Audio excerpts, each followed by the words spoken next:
What's going on YouTube? LP58. It's been a good little minute, but I'm back today. I want to do a quick video for you guys. I've been looking for this all online, all in the Can Am Facebook groups. Didn't really see a whole lot about it. Pretty sure a lot of you guys doing it, but haven't really shared it. But I wanted to put a dry box on my Outlander. Most time we go riding, either I have to have a book bag or I have to let my buddy who has a dry storage box on his brute force carry my keys and my phone. Or if I'm wearing my waders, I put it in the little chest plate on the wader. But sometimes that gets annoying. So I want to mount a dry box on my Outlander. All right, so here's what I got. Got one of those waterproof boxes from Harbor Freight. This is if you guys want to know the dimensions, let's see. The dimensions are right here. I didn't want anything too big. I just wanted something nice and compact because I don't really want to use up my whole back rack. So here's what I got. I'm gonna show you what hardware I'm going to use to mount this to my LINQ system. All right, so here's what I got. I got these toggle bolts, which will, of course, mount right up under that LINQ system. You drill your holes in the bottom of your box. Also got these rubber washers that I'll put in the bottom of the box, try to keep the water out.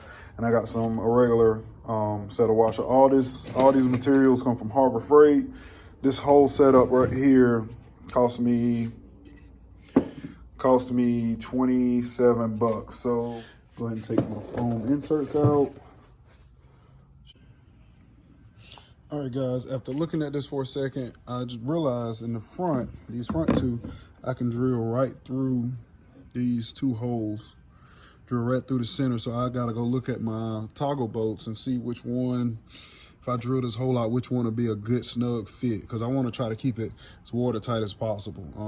So let's go back over to the table. The back one, I'll play with that one here in a second. I really hadn't figured out. And really, I got a whole bunch of room to play with, so I can really, as long as I'm in the middle, I can kind of drill within about a 2-inch range. So take it back over to the table and see which bolt goes through those two holes.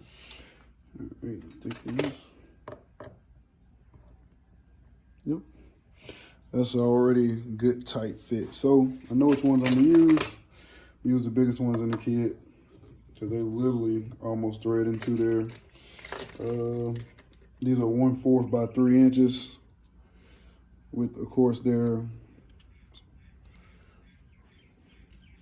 so what I need to do now is just drill these out. My 1/4 bit, drill these out.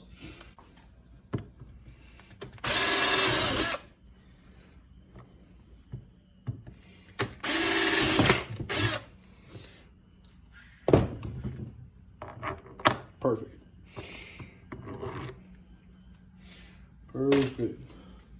All right, so my next step will be cutting these bad boys down to size. I'm probably thinking 1 inch.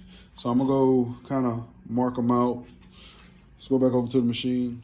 As you guys can see, I have a lot of bolts sticking out, and I still have a good bit of bolts sticking out up top. So I'm gonna cut these down to 1 inch, and we should have a decent fit.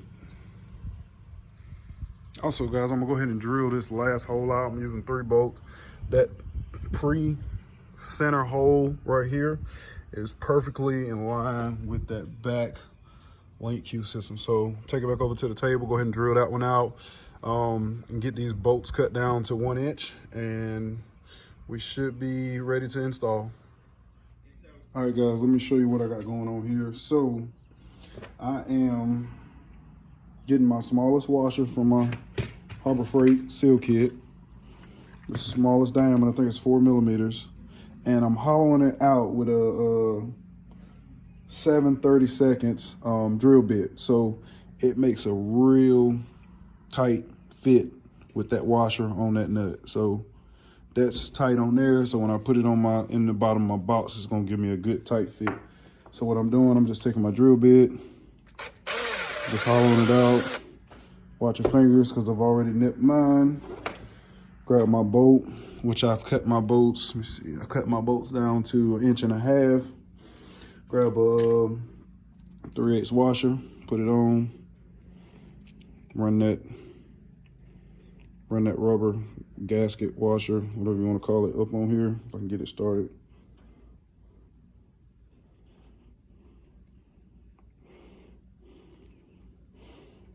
So get it started.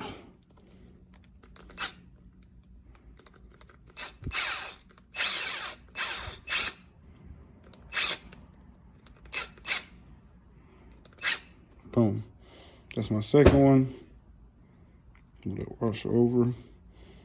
And it's nice and tight. Box, you can see, got my 3 holes drilled in it. Let's go over to the machine. All right, guys, so my last bolt I had to go back and cut to about 2 inches. I had 4 came in that kit, so I think to make it this back one a little easier with my rubber seal, that last bolt needs to be about, yeah. So now I'm able to get my bolt started. So got that one in. Leave it loose. Now let's go get my other 2.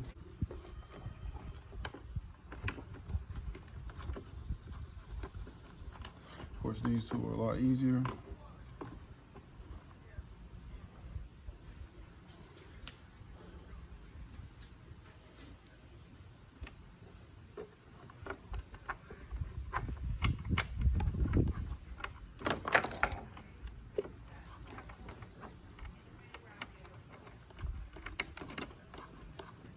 Now we just tighten them down.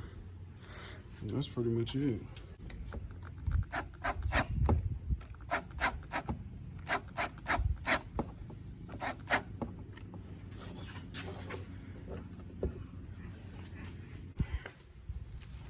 That is it.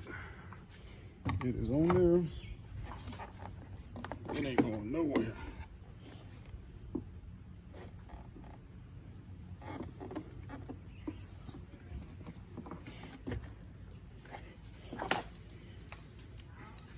So that's all you need.